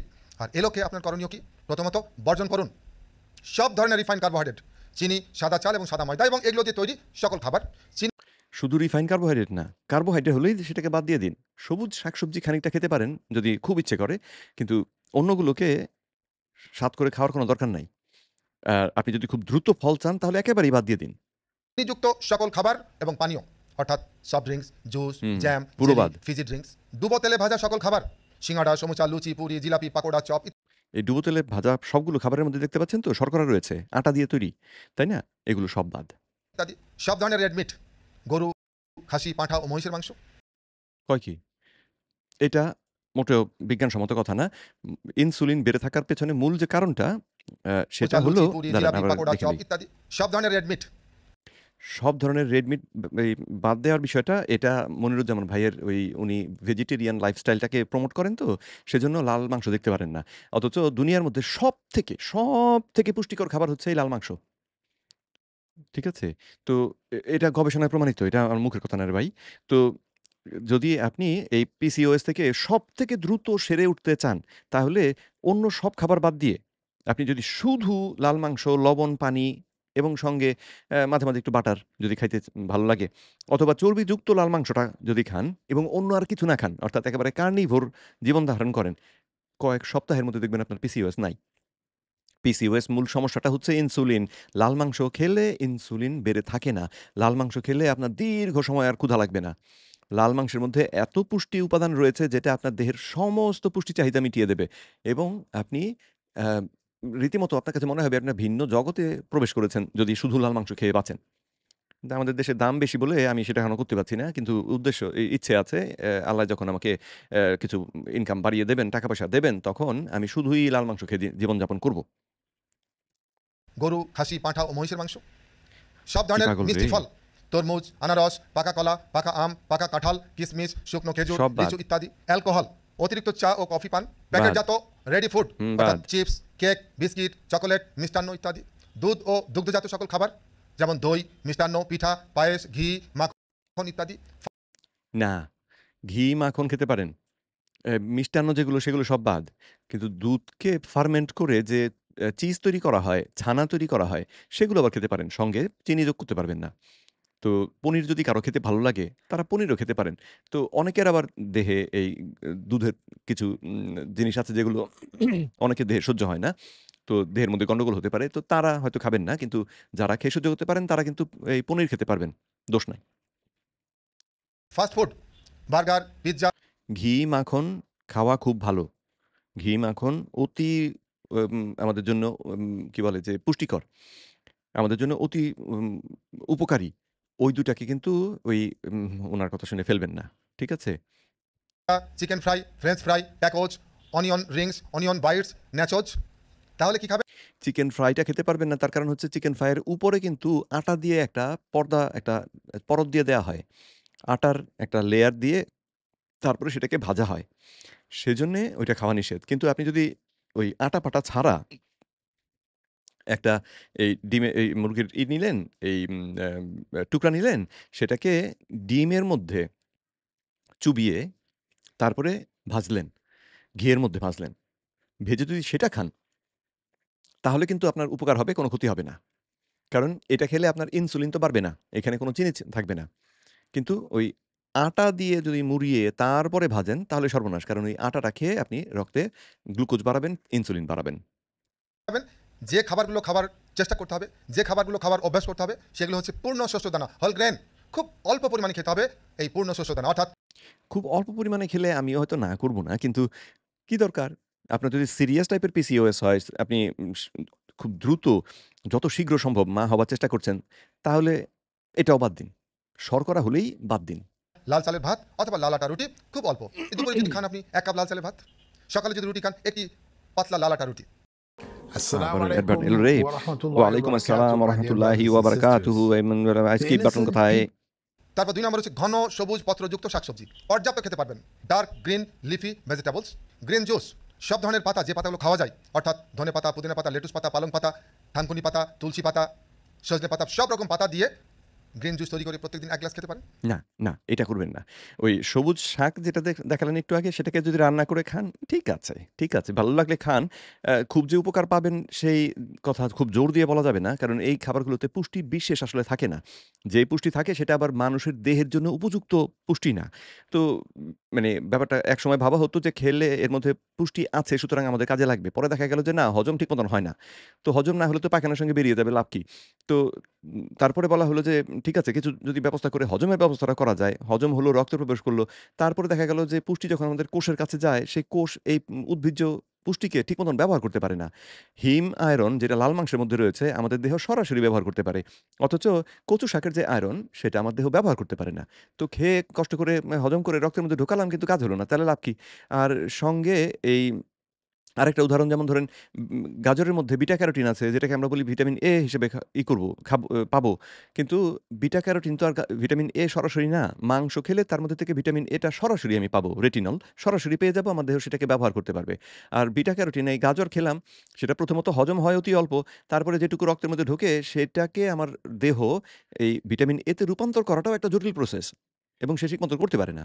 তো যার কারণে এতটা গাজর খেলেও এতটুকু ভিটামিন এ পাবো। আর ওইদিকে এতটুকু মাংস খেলে আমি এতটাই তুলনামূলকভাবে এতটা ভিটামিন এ পেয়ে যাবো। তাহলে ভালো কোনটা? মাংসটা। আর গ্রিন জুসের যে আইডিয়াটা এটা একটা সাংঘাতিক বাজে আইডিয়া আসলে। অনেকেই এই পাগলামিটা করেন। কিন্তু আ এই গ্রিন জুস যদি কেউ বেশি খেয়ে ফেলেন তাহলে কিন্তু মানে ভীষণ রকমের গন্ডগোল বাধতে পারে। এখানে যেমন ধরুন এখানে এই মূলা শাক আছে, তারপরে বিভিন্ন যে শাকগুলোর ছবি দেখানো আছে। শাকের মধ্যে দাবি করা হয় অনেক পুষ্টি উপাদান আছে। কিন্তু এর মধ্যে যে ক্ষতিকর জিনিসও রয়েছে, অ্যান্টি নিউট্রিয়েন্ট যে রয়েছে, এই কথা কেউ বলে না। উনি তো এটার অ্যান্টি নিউট্রিয়েন্ট এর কথা বলেন না। আপনি এই যে পালং পাতা দিয়ে যদি এই জুস বানিয়ে খান, পালং পাতার মধ্যে হিউজ অ্যামাউন্ট অফ এই অক্সালেটস আছে। সিদ্ধ করলে সেটা কিছু কমে। তো সেজন্য রান্না করে খেলে তাও না হয় কিছু মাপ পাওয়া যায়। কাঁচা যদি আপনি এটাকে ব্লেন্ড করে জুস বানিয়ে খান, তাহলে অক্সালেটস এর একটা বোমা আপনি খেয়ে নিচ্ছেন। আপনার কিডনির উপরে সেটা গিয়ে মানে হাতুড়ি দিয়ে তো না, কামান দিয়ে আপনার কিডনিকে অত্যাচার করতে শুরু করবে। কামান দিয়ে গলা দাগাবে আরকি আপনার কিডনির উপরে। এই পাগলামি কেন করতে যাব? এই পাগলামি করার দরকার নাই। আর এত কিছু করতে গেলে তো লাইফটা আমার আরো জটিল হয়ে যাবে। তার থেকে বরং মাছ, মাংস, ডিম খাবো, সঙ্গে ঘি, মাখন এগুলো দিয়ে খেয়ে শেষ। সহজ বেশি না? তারপর হচ্ছে রেইনবো সালাদ। পর্যাপ্ত পরিমাণে রেইনবো সালাদ খেতে পারেন, অর্থাৎ সব ধরনের সবজি দিয়ে তৈরি সালাদ। ওই একই সমস্যার শসা, কথা। টমেটো, না। গাজর, ক্যাপসিকাম, বিট সহ আর যা যা দেওয়া যায় দিয়ে অত্যন্ত টেস্টি করে তৈরি করবেন। প্রত্যেকদিন 1 প্লেট খাবেন। খেতে খুব যদি ইচ্ছে করে, খুব ভাল লাগে তাহলে খেতে পারেন। কিন্তু তাহলে ফল পেতে দেরি হবে। ঠিক আছে? এ কথাটাও খেয়াল রাখতে হবে। ভেজানো বাদাম, বীজ এবং বিন পরিমিত পরিমাণে সপ্তাহে অন্তত 4-5 দিন সব ধরনের বাদাম, সব ধরনের বীজ এবং বিন খাওয়ার। বীজ থেকে দূরে থাকবেন। অ্যাম ডাক্তার মনিরুজ্জামান উনি তো আসলে মানসিক রোগের বিশেষজ্ঞ নন। কিন্তু মানসিক রোগের বিশেষজ্ঞ হচ্ছেন ডক্টর জর্জিয়া ইড। তো তিনি বীজ খাওয়ার ব্যাপারে একেবারে ২ হাত তুলে বলেন যে, "না, না, না, না, না, এটা খাওয়া যাবে না।" কারণ কি? বীজের মধ্যে কতগুলো অ্যাম অ্যান্টি নিউট্রিয়েন্ট থাকে, পুষ্টিনাশক থাকে যেগুলো আমাদের দেহে বিভিন্ন রকমের ঝামেলা তৈরি করতে পারে। তো অ্যাম মানে বীজের মধ্যে সায়ানাইড বিষ থাকে। এই কথা আমরা অনেকেই তো শুনেছি এবং সে কথাটা কিন্তু সঠিক। আপেলের বীজের মধ্যে সায়ানাইড বিষ থাকে অতি অল্প পরিমাণে কিন্তু থাকে। তো বীজ যদি আপনারা এই যে বাদাম এক ধরনের বীজ, তারপরে এই যে ডাল যেগুলো দেখাচ্ছেন এগুলো এক ধরনের বীজ। উদ্ভিদ যখন তার বীজ তৈরি হয় সেই বীজের মধ্যে কিছু কেমিক্যাল দিয়ে রাখে যাতে করে পোকামাকড়ে বীজ খেয়ে নষ্ট না করে। তো আপনি মানুষ হিসেবে যখন সেগুলোকে খাচ্ছেন, তখন ওই বিষগুলো কিন্তু আপনার দেহের মধ্যে ঢুকে পড়ে। তো ভালো কথাটা সবাই বলে কিন্তু খারাপটা যে আছে এটা বলে না। তাতে ঝাঁপিয়ে পড়ে ছোলা খাবেন, গন্ডগোল বেঁধে যাবে। লেকটিনে আপনার অন্ত্রের মধ্যে কোটি, কোটি ফুটো তৈরি করবে এবং আপনি অসুস্থ হয়ে পড়বেন। এই ভুলটা করার দরকার নাই। আর এই সমস্ত সকালে এটা খাবো রে, বিকালে ওইটা খাবো রে, এত কিছু রেডি করতে গেলেও তো ঝামেলা। তার থেকে লাইফটাকে সহজ রাখুন। সকালে খাবো ডিম, দুপুরে খাবো ডিম, মাংস, রাতে খাবো মাছ। শেষ। চেষ্টা করবেন। আর কি করবেন? প্রতিদিন সপ্তাহে 4-5 দিন অঙ্কুরিত ছোলা, মুগ এবং মাসকলাইয়ের ডাল খাবেন, তবে পরিমিত পরিমাণে। কম মিষ্টিযুক্ত ফল খাবেন পরিমিত পরিমাণে। সেগুলো কি? স্ট্রবেরি, ব্লুবেরি, ব্ল্যাকবেরি, সবুজ আপেল, কমলা, চেরি, আঙ্গুর, তারপর আঙ্গুর এই ফলও খাইতেই হবে তা না। এগুলোতে এমন কোনো পুষ্টি নাই, যেই পুষ্টি ছাড়া আপনি বাঁচতে পারবেন না, যেই পুষ্টি ছাড়া মানুষ বাঁচতে পারে না, এরকম কিছু নাই। সুতরাং আপনি যদি মাছ, মাংস, ডিম ঠিক মতন খান, তাহলে এগুলো খেতেই হবে তা না। না খেয়েও আপনি দিব্যি সুস্থ থাকতে পারবেন। ভালো লাগলে অল্প পরিমাণে খেতে পারেন, ফলাফল পেতে দেরি হবে, মনে রাখতে হবে। পেয়ারা এইসব। দারুচিনি পরিমিত পরিমাণে। কাঁচা হলুদ ১ টুকরো কাঁচা হলুদ খাবেন না, প্রত্যেকদিন। প্রোবায়োটিক না এগুলোতে দারুচিনি, কাঁচা হলুদ এই দুটোর মধ্যেই অক্সালেটস থাকে মাত্রা ভীষণ মাত্রায়। তো এগুলোকে বেশি খাবেন না। অনেকে দেখি দারুচিনিকে পাউডার বানিয়ে খায়। কি সর্বনাশী কারবার রে বাবা! এই কাজ করবেন না। ফুড পরিমিত পরিমাণে। সেগুলো কি? লাল চালের পান্তা ভাত। ১ কাপ লাল চালের পান্তা ভাত। খুব ইম্পোর্টেন্ট। অর্থাৎ খুব ইম্পোর্টেন্ট, খুব গুরুত্বপূর্ণ একটা প্রোবায়োটিক ফুড। ফার্মেন্টেড বাঁধাকপি, ফার্মেন্টেড সয়াদুর, অ্যাপেল সাইডার ভিনেগার ইত্যাদি এবং অ্যাপল সাইডার ভিনেগারটা খেতে পারেন, দোষ নাই। কিন্তু অন্যগুলো খেতেই হবে তা না। কারো যদি খেতে খুব ইচ্ছা করে তাহলে কষ্ট করে খেতে পারেন। কিন্তু লাইফকে সহজ রাখার পথ হলো মাছ, মাংস, ডিম, সঙ্গে ঘি, মাখন, নারকেল তেল, শেষ। লবণ, লবণ, লবণ। পর্যাপ্ত পানি পান মিনিমাম হ্যাঁ, ২ লিটার পানি পান করবেন। প্রতিদিন। আর পানি যদি পান করবেন। ইতিমধ্যে এটা হয়ে থাকে, সিমটম দেখা যাচ্ছে, অবহব করছে, তাহলে কি করবেন? একে যদি আপনি দূর করতে চান, কষ্ট করতে হবে। একটা কথা আছে না যে কষ্ট করলে কেষ্ট মেলে। আপনি যদি এটাকে নিরাময় করতে চান তাহলে ব্যাপক কষ্ট করতে হবে। না, না, ব্যাপক কষ্ট করতেই হবে না। খাবার থেকে শর্করা বাদ দিয়ে দেওয়াটা মোটেও খুব কষ্টের ব্যাপার না। ১ম ওই রোজা রাখার সময় আমরা যেমন অনুভব করি যে রোজার ১ম ৬-৭ দিন খুব কষ্ট হয়। তারপরে গিয়ে আর গায়ে লাগে না। তো ওই ৬-৭ দিন ঝুঁকি কি আপনি নিতে রাজি আছেন? যদি থাকেন তাহলে আপনার জন্য ব্যাপারটা অতি সহজ। খাবার থেকে শর্করাকে বাদ দিয়ে দিন এবং মাছ, মাংস, ডিম এগুলোকে প্রধান খাবার হিসেবে খান। যদি শাকসবজি খুব খেতে ইচ্ছা করে কিছু সবুজ শাকসবজিকে রান্না করে খেতে পারেন। তারপরে দেখুন ফলাফল কি হয়। অন্য কোনো জটিলতার দরকার পড়বে না। সেটা হচ্ছে কি, মাসে অন্তত একবার ৩ দিন অথবা ৪ দিন অথবা ৫ দিন অথবা ৬ দিন অথবা ৭ দিনের ডিটক্স করুন। ডিটক্স ভেরি ইম্পর্টেন্ট একটা টুলস। আমাদের শরীরে নানা রকম বর্জ্য পদার্থ তৈরি হয়েছে, কত রকম ফার্মিং ফুডস এবং নানান খাবার খাওয়ার ফলে। একে কী করে বের করবেন? একে শরীর থেকে বের করার সায়েন্টিফিক ওয়ে হচ্ছে এই ডিটক্সিফিকেশন। তবে এটা আপনি একা একা করবেন না, একজন লাইফস্টাইল এক্সপার্টের তত্ত্বাবধানে করতে হবে। এবং এই ক্ষেত্রে এই ৩, ৫ বা ৭ দিন কী করা হয়? হালকা কুসুম গরম পানি থাকে। ৭ দিন আসলে উনি আপনাকে রীতিমতো ৭ দিন ধরে উপোস করাবেন। তো ১ম ৩ দিন ওই গরম পানি খাইয়ে চালিয়ে দেবেন, লবণ পানি খাইয়ে চালিয়ে দেবেন। তো যদি সেটা করতে চান করতে পারেন। এটাতে উপকার পাবেন। কারণ কোনো কিছুই না খেলে আপনার ইনসুলিন তো বাড়বে না। তো ৩ দিন যদি শরীরে ইনসুলিন না থাকে, তাহলে ইনসুলিনের যে আধিক্য সেটা কমে আসার ক্ষেত্রে এটা চমৎকার ভূমিকা রাখবে। সুতরাং এটা করতে পারেন। কিন্তু এটা কষ্টের। কিন্তু যেটা বললাম যে বিষয়টাকে সিম্পল রাখুন, সহজ রাখুন। আপনাকে এত কষ্ট করতে হবে না। আপনি যদি খাবার থেকে শর্করা বাদ দিয়ে দেন, তাহলে পেট ভরে সকালে ডিম খেয়ে, দুপুরে মাংস খেয়ে, রাতে মাছ খেয়েও বা দুপুরে মাছ খান অসুবিধা নাই। সকালে মাছ খান, তাতে আপত্তি নাই। সেটা খেয়েও পেট ভরে থেকেও আপনি এই অসুখ থেকে বেঁচে যেতে পারবেন ইনশাআল্লাহ। কখনো এই কুসুম গরম পানির সাথে একটু লেবু মিশানো হয়, লেবুর সাথে কখনো মধু, কখনো পিঙ্ক সল্ট, না। আবার গ্রিন জুস দেওয়া হয়। আরে যন্ত্রণা। প্রথম ২-৩ দিন এগুলোই। পরের ২-৩ দিন এর সাথে ফল যোগ হয়। পাকা পেঁপে হতে পারে, কমলা লেবু হতে পারে, মাল্টা হতে পারে, কেন আনারের জুস এত হতে পারে, ঝামেলা বাবা? বিটের জুস হতে পারে এবং সাথে থাকে হার্বাল চা। এইভাবে ডিটক্সিফিকেশন। এবং এটা বাদাম থেকে এলো তৈরি রে peanut অ্যাডভার্টারি butter যতটাই পরিচিত, ঠিক কোথায় ততটাই গেল আমার মাছ? এটি কোথায় গেল? স্বাস্থ্যসম্মত। স্কিপ করতে হবে তো স্কিপ করার কোথায়? খুব খুব খুব গুরুত্বপূর্ণ একটা, যারা নিরাময় করতে চান তার জন্য এই ডিটক্সিফিকেশন ভেরি ইম্পর্টেন্ট। মাসে অন্তত একবার। ২ নম্বর হচ্ছে সপ্তাহে ১ দিন অথবা ২ দিন অথবা ৩ দিন রোজা, উপবাস অথবা ফাস্টিং। ফাস্টিং করতে পারলে খুব ভালো। রোজা রাখতে যদি সপ্তাহে ২ দিন পারেন খুব ভালো। শুধু সেহরিতে ওই যে ঠেসে কার্বোহাইড্রেট খেয়ে সেহরি করা সেটা করবেন না। ডিম খান, মাংস খান, মাছ খান। এটা খেয়ে রোজাটা রাখুন এবং এরকম যদি সপ্তাহে ২ দিন রাখতে পারেন খুব উপকার হবে। ৩ দিনের উপোস যদি করতে পারেন খুব উপকার হবে। কিন্তু এটা করা কঠিন। ৩ দিনের উপোস করাটা কঠিন। তো যদি সেটা কঠিন লাগে তাহলে ওই বললাম কার্বোহাইড্রেটটা বাদ দিলে লাগবেও না। Very very very important. এই রোজা, উপবাস বা ফাস্টিং, এটাকে বলা হয় অটোফ্যাজি। আপনি যখন রোজা বা উপবাস বা ফাস্টিং করবেন, শরীরে তৈরি হবে অটোফ্যাজি এবং এটি আপনার এই পিসিওএস রিভার্স করতে সাহায্য করবে। ফলে কী হবে? আপনার ইনসুলিন রেজিস্ট্যান্স তৈরি হচ্ছিল, সেটা দূর হবে। ইনফ্লামেশন ছিল, সেটা চলে যাবে। ওজন বেশি ছিল, ওজন কমতে সাহায্য করবে এই ঠিক। উপবাস বা রোজা বা ফাস্টিং। ঠিক। চমৎকার একটা টুলস রিভার্স করার জন্য। আর চমৎকার। প্রত্যেক দিন কমপক্ষে ১ ঘন্টা ঘাম ঝরানো ব্যায়াম করতে হবে। আমরা না, মানে যদি করতে পারেন খুব ভালো। ব্যায়াম করাটা অতি উপকারী। ঠিক আছে? করতে পারলে ভালো। কিন্তু আপনি যদি মোটা হন তাহলে তো আপনি পারবেন না। মোটা হলে ব্যায়াম করতে গিয়ে আরো ইনজুরি হবে। তাহলে আপনার করার দরকার নাই। শর্করাটাকে বাদ দিয়ে দেন।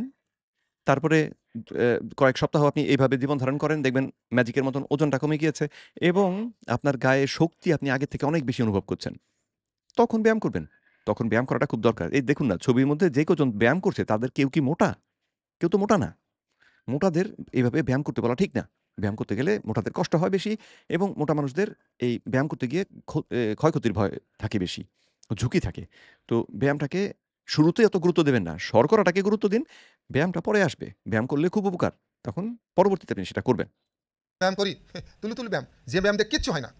প্রত্যেক দিন জোরে জোরে হাঁটবেন কিছু সময়, অথবা জগিং করবেন, অথবা দৌড়াবেন, অথবা ওয়ার্কআউট করবেন, বা স্কিপিং করবেন, বা সাঁতার কাটবেন। সাথে কিছু সময় জেন্টাল ইয়োগা। এবং এই ব্যায়াম আপনার কী করবে? ওজন কমাতে সাহায্য করবে। ওজন যখন কমতে শুরু করবে, আর আলটিমেট আপনার ইনফ্লামেশন কমতে শুরু করবে, ইনসুলিন রেজিস্ট্যান্স কমতে শুরু করবে, পিসিওএস দূর হতে শুরু করবে। আর প্রত্যেক দিন ৩ থেকে ৫ দফা প্রাণায়াম বা দম চর্চা। হ্যাঁ। প্রাণায়াম বা দম চর্চা খুব গুরুত্বপূর্ণ। এই বিষয়ে আমি আমাদের শরীরের বিশেষজ্ঞ না, আমি জানি প্রধান না। খাবার, আমাদের দেহের প্রধান খাবার হচ্ছে অক্সিজেন, যেটার ব্যাপারে আমরা মোটেই সচেতন নই। অর্থাৎ প্রত্যেক দিন আপনি যখন দিনে কয়েক দফা সহজ উজ্জীবন অথবা কয়েক দফা এক মাসে প্রাণায়াম করবেন, আপনার এনার্জি ব্যালেন্সটা ঠিক হবে এবং আপনার রোগ প্রতিরোধ ক্ষমতা বাড়বে, আপনি এই রোগটিকে তখন নিরাময় করতে সক্ষম হবেন। ধূমপান, না, এখন তো এটা না। মেয়েরা প্রচুর ধূমপান করছে, কি করবেন? দয়া করে ধূমপান বর্জন করুন। ধূমপান যদি থেকে আপনি দূরে থাকবেন। পিসিওএস এর গন্ধ আমি সহ্য মুক্ত করতে হতে পারি না। চান, আর সপ্তাহে 2, 3, 4 দিন সানবাথ বা সূর্য স্নান করবেন, সকাল 10টা থেকে দুপুর 3টার ভিতরে 20 মিনিট, 25 মিনিট, 15 মিনিট। সুযোগ থাকলেই সময় পেলে মাঝে মাঝে খালি পায়ে মাটিতে হাঁটুন। এটা খুব ভালো। খালি পায়ে মাটিতে হাঁটা খুব ভালো। পিসিওএস এর জন্য যে সরাসরি খুব ভালো তা নয়, কিন্তু এটা সাধারণভাবেই যেকোনো মানুষের জন্যই এটা খুব ভালো। আপনি যখন খালি পায়ে মাটিতে হাঁটবেন, আপনার শরীরে যে পজিটিভ চার্জ অতিরিক্ত হয়ে গেছিল, এই যে ডিভাইস ব্যবহার করার কারণে, ল্যাপটপ ব্যবহার কারণে, আপনার টিভি দেখার কারণে, শুধুমাত্র এই ডিভাইস ব্যবহার করার কারণে যে চার্জটা বেড়ে যায় তা নয়। আমাদের দেহে আমরা রিঅ্যাক্টিভ অক্সিজেন স্পিসিস বা রস তৈরি হওয়ার কথা বলি। আমাদের দেহে শক্তি তৈরির যে প্রক্রিয়া, মাইটোকন্ড্রিয়ার ভিতরে যখন শক্তি তৈরি হয়, এটিপি তৈরি হয়, তার পার্শ্ব প্রতিক্রিয়া হিসেবে এই রস তৈরি হয়। এগুলো হচ্ছে বা ফ্রি র্যাডিক্যাল বলা হয় অন্য নামে। তো এই ফ্রি র্যাডিক্যাল গুলো হচ্ছে উম উনি যেরকম বললেন যে পজিটিভ চার্জ, বলতে পারেন যে এই পজিটিভ চার্জ মতো একটা জিনিস আমাদের দেহে তৈরি হয়ে যায়, অতিরিক্ত হয়ে যায়। আমাদের দেহে এটার দরকার নাই এবং এটা তখন আমাদের দেহের বিভিন্ন জায়গায় খোঁচাখুচি করতে থাকে এবং ক্ষতি করতে থাকে। তো আপনি যদি মাটিতে পা রাখেন, মাটির সঙ্গে পা ছোঁয়ান, সঙ্গে, সঙ্গে এই চার্জগুলো আমার দেহ থেকে বেরিয়ে মাটিতে চলে যাবে। ফলে আপনার দেহ এই ক্ষতিকর চার্জ মুক্ত হবে। তো সেজন্য এটা খুব উপকারী। যারা শহরে থাকেন তারা তো মাটিতে সবসময় হাঁটার সুযোগ পান না। চেষ্টা করবেন যদি পার্ক-টার্কে গিয়ে হাঁটা যায়, সেটা চেষ্টা করবেন। কিন্তু যদি সেই সুযোগ না থাকে তাহলে আমার মতন ওই চাইনিজ বুদ্ধি ব্যবহার করবেন। সেটা কি? সেটা হচ্ছে মাটির মধ্যে তার পুঁতে রেখে, একটা মাটির মধ্যে লোহার রড পুঁতে রেখে সেখান থেকে একটা তার টেনে এনে আপনার ঘরের মধ্যে কোথাও এক জায়গায় রাখেন। সেখানে তারের সঙ্গে একটা তারের মাথায় একটা তারের জাল দিয়ে রাখেন। সেটা ফ্লোরের মধ্যে রেখে দেন। মাঝে, মাঝে সেটার উপরে দাঁড়াবেন। তাহলেও কিন্তু একই ফল আপনি পাবেন। তো আমি কিন্তু সেই চাইনিজ বুদ্ধি নিজেও ব্যবহার করি। আমার এখন যে বসে আছি, আমার পায়ের তলায় আছে এরকম একটা এই ইসের ম্যাট। ওই যে জানলার মধ্যে আটকানোর জন্য যে তারের জাল ব্যবহার করা হয়, আমি একদম কম দামি সেই তারের জাল কিনে এনে এই একটা এই পাপোশের মাপে কেটে আমার পায়ের তলায় রেখে দিয়েছি। তার সঙ্গে তার বেঁধে দিয়ে নিচতলা পর্যন্ত গিয়ে এই যে মাটির মধ্যে তার পোঁতা আছে তার সঙ্গে এটা লাগানো। সুতরাং আমি যখনই চেয়ারের মধ্যে বসি, তখনই আমার পা দুটো থাকে ওইটার উপরে। যেন আমি মাটির উপরে বসে আছি। এই পজিটিভ চার্জ আপনার শরীরে বেশি হয়ে গেছিল, আপনি যখন মাটিতে হাঁটবেন খালি পায়ে, তখন মাটি থেকে নেগেটিভ চার্জ আপনার শরীরে প্রবেশ করবে এবং করে সেই পজিটিভ চার্জকে নিউট্রালাইজ করে ফেলবে। অতএব সুযোগ পেলেই সপ্তাহে 2-3 দিন খালি পায়ে হাঁটুন মাটিতে। আর If you've ever heard the But word advertisement Ayurveda, what comes to your mind? Just initially, do you think of ওজন ঠিক রাখতে হবে। আপনার যে উচ্চতা, সেই উচ্চতা অনুযায়ী আপনার যে টার্গেট ওয়েট, কাঙ্ক্ষিত ওজন, সেটাকে মেনটেন করতে হবে সারা জীবন। আর কোমরের মাপটা ঠিক রাখতে হবে। কোমরের মাপ ভেরি ইম্পর্টেন্ট, কোমরের মাপ। সেটা কিরকম? কষ্ট করে এগুলো করতে হবে না। যদি খাবার থেকে শর্করা বাদ দেন, এটা অটোমেটিক হয়ে যাবে। খাবার থেকে শর্করা বাদ দিয়ে চেষ্টা করেও মোটা হওয়া কঠিন। সেটি হবে আপনার উচ্চতার অর্ধেক বা তার কম। যদি আপনার উচ্চতা 5 ফুট 2 ইঞ্চি হয়, অর্থাৎ 62 ইঞ্চি, তবে কোমরের মাপ হতে হবে সর্বোচ্চ 31 ইঞ্চি, অর্ধেক বা তার কম। আর 6 থেকে 8 ঘন্টা গভীর ঘুম নিশ্চিত করতে হবে। এই কারণে কী করবেন? রাত সর্বোচ্চ 11টার মধ্যে ঘুমিয়ে পড়বেন, মোবাইল ফুল সুইচ অফ অথবা অ্যাটলিস্ট সাইলেন্ট। ঘুমাবেন মিনিমাম 6 ঘন্টা, গভীর ঘুম, সাউন্ড স্লিপ দিয়ে উঠবেন। সাউন্ড স্লিপ দিয়ে উঠবেন, এটা ওনারা যেরকম বলে দেন যেন এটা আমার ইচ্ছা। অনেকের ক্ষেত্রেই ব্যাপারটা ইচ্ছা না। রাত্রেবেলা যদি শর্করা জাতীয় খাবার খেয়ে তারপরে ঘুমাইতে যান, তাহলে আপনার ঘুম রাত্রেবেলা হবে না। আপনি ঘুমাইতে পারবেন না। আমাদের রক্তে যখন চিনি বেড়ে থাকে, তখন আমাদের দেহটা থাকে sympathetic state এ। sympathetic state মানে হচ্ছে যে, ওই রক্তে চিনি বেড়ে গেলেই আমাদের দেহ মনে করে যে আমরা কোনো একটা জরুরি কাজের মধ্যে আছি, কোনো বিপদের মধ্যে আছি, কিছু একটা করতে হবে, রে ওরে বাড়ে। এরকম একটা ব্যাপার থাকে। তখন ব্রেইন থাকে গরম হয়ে। উম মানে লিটারেলি গরম না। ব্রেইনটা যেন শান্ত, স্থির অবস্থায় আসতে পারে না। তো এজিটেটেড থাকে। আমরা যেটা বলি যে, "কি করব, কি করব? পাগল, পাগল লাগছে।" এইরকম অবস্থায় ঘুম ভালো হয় না। অনেকেই এই খাওয়ার ঠিক পরপর শুয়ে পড়েন। যদি কেউ এটা করেন তাহলে একটু এবারে মনোযোগ দিয়ে খেয়াল করে দেখবেন যে আপনার হার্টবিটটা আপনি নিজে শুনতে পাচ্ছেন কানের মধ্যে। ডিম, ডিম, ডিম, ডিম বাজছে। আপনি শুনতে পাচ্ছেন। কারণ রক্তে চিনি বেড়ে গেলে হার্ট আরো শক্তিশালী জোরে, জোরে পাম্প করতে শুরু করে। কারণ হার্ট মনে করে জরুরি খাবার যখন এসছে এইটা নিয়ে ব্যবস্থাপনা করতে হবে, জরুরি নিশ্চয়ই কোনো কাজ আছে। খাবার থেকে শর্করা বাদ দিয়ে দিলে রক্তে চিনি বাড়ে না। চিনি না বাড়লে এই সমস্যার একটাও হয় না। তখন ঘুম হয় আসলে গভীর ঘুম। চেষ্টা করে না। তখন রক্তে চিনি নাই বিধায় আপনার দেহ পুরো ওই সিম্প্যাথেটিক যে আ নার্ভাস সিস্টেমটা সেটা অ্যাক্টিভেট করে এবং আপনার দেহটা শান্ত, স্থির, ধীর এরকম একটা পর্যায়ে চলে যায়। আমি শর্করা যে একেবারে খাই না তা নয়। এমনকি সারাদিন না খেয়ে থাকি কিন্তু সন্ধ্যায় আমি শর্করা জাতীয় খাবার খাই। তো সেজন্য আমি নিজেকে কিন্তু সীমিত শর্করা ভিত্তিক খাদ্যাভ্যাসের অনুসারী বলি এখন। কিটোজেনিকটা এখনো করতে পারছি না। কিছু পারিবারিক কিছু বা আমার ব্যবস্থাগত সমস্যা আছে, সেজন্য পারছি না। তো ইনশাআল্লাহ সামনে যখন সমস্যাগুলো মিটে যাবে তখন ইনশাআল্লাহ করব। তো যাই হোক, অ্যাম তো রাতে শর্করা খেয়ে যদি ২ ঘন্টা পরে ঘুমোতে যাই, তাহলে এমনভাবে ঘুমোই যে হাতি দিয়ে আমাকে তোলা যায় না। মাঝে, মাঝে ফজরের নামাজে ওঠার সময় অ্যালার্ম বাজে, আমি উঠি না। তখন আমার মা গিয়ে আমাকে অ্যা কিলিয়ে তুলে দেন আরকি। তো এমন গভীর ঘুম হবে। তো গভীর ঘুমের ব্যাপারটা আপনি ইচ্ছে করে যে করবেন ব্যাপারটা তা নয়। শর্করা বাদ দিয়ে দিন, দেখবেন নিজেই অবাক হয়ে যাচ্ছেন যে এত গভীর ঘুম এতদিন আসতে পারিনি কেন? আর কি করবেন? প্রতিদিন দুবেলা মেডিটেশন করবেন। মেডিটেশন খুব গুরুত্বপূর্ণ। নামাজ মেডিটেশন পড়েন, নামাজ ভেতর পড়েন। থেকে আপনার স্ট্রেস কমাবে। কারণ পিসিওএস এর আক্রান্তরা সাংঘাতিক স্ট্রেসে আক্রান্ত থাকে। ডিপ্রেশনে চলে যেতে থাকে এবং এই ডিপ্রেশন, স্ট্রেস কমানোর জন্য মেডিটেশন খুব গুরুত্বপূর্ণ। যারা পিসিওএস আক্রান্ত বোন, তাদেরকে বলছি, এতক্ষণে আমার কথা শুনে আশা করি বুঝতে পেরেছেন যে সমস্যাটা আসলে অতি সহজ। এটা মোটেও সাংঘাতিক জটিল কোনো রোগ না। আপনি শর্করা বেশি খাচ্ছেন, ঘন, ঘন খাচ্ছেন, নিজের ১২টা বাজাচ্ছেন। শর্করাটাকে বাদ দিয়ে দিন, ফলাফলটা দেখুন। দুশ্চিন্তা করবেন না। এটা কিন্তু অতি সহজেই সমাধান করার মতন একটা অসুখ। এটা অতি সহজ। শুধু তাই নয়, মেডিটেশন ভেতর থেকে আপনার ইনফ্লামেশন বা প্রদাহ কমাবে এবং ইনসুলিন রেজিস্ট্যান্স দূর করতে সাহায্য করবে। কেউ, অতএব কেউ মেডিটেশন প্রত্যেকদিন করতে চাইলে করতে নিয়মিত পারেন। দুবেলা মেডিটেশন করবেন। ভালো। আর চিকিৎসকের পরামর্শক্রমে মাঝে, মাঝে সাপ্লিমেন্ট গ্রহণ করতে পারেন। এর মধ্যে গুরুত্বপূর্ণ হচ্ছে vitamin D, vitamin C, vitamin E, omega 3 fatty acid এবং প্রোবায়োটিক্স। আপনি যেভাবে আমরা বললাম, সেভাবে যদি আপনি পুরোপুরি অনুসরণ করেন, ধীরে, ধীরে আপনার ওজন কমতে থাকবে, ইনসুলিন রেজিস্ট্যান্স দূর হবে, ইনফ্লামেশন বা প্রদাহ চলে যাবে। একটা সময় পিসিওএস আপনার জীবনের একটি অতীতের ঘটনায় পরিণত হবে। ভিডিও প্রায় শেষ। তো আমি তো আপনাকে ব্যাখ্যা তো অলরেডি করেই দিয়েছি। একটা পরিবর্তন করুন। তারপরে ফলাফল দেখুন। যদি তাতে সমাধান না হয়, তাহলে চিকিৎসকের কাছে যাবেন। পরীক্ষা-নিরীক্ষা আরো বিস্তারিত করবেন এবং দেখবেন সমস্যাটা কোথায়। কিন্তু অধিকাংশ বাংলাদেশে যারা পিসিওএস এ ভুগছেন, অধিকাংশ আপনাদের ক্ষেত্রেই মূল সমস্যাটা হচ্ছে আপনারা শর্করা জাতীয় খাবার বেশি খেয়ে, খেয়ে শরীরটার ১২টা বাজিয়ে ফেলেছেন। এখন সেটাকে উল্টো দিকে নিয়ে আসতে হবে। শর্করা খাওয়া বন্ধ করলেই সেটা মিটে যাবে। সকলে সুস্থ থাকুন, সুন্দর থাকুন। পরবর্তী ভিডিওতে আবার দেখা হবে। আসসালামু আলাইকুম।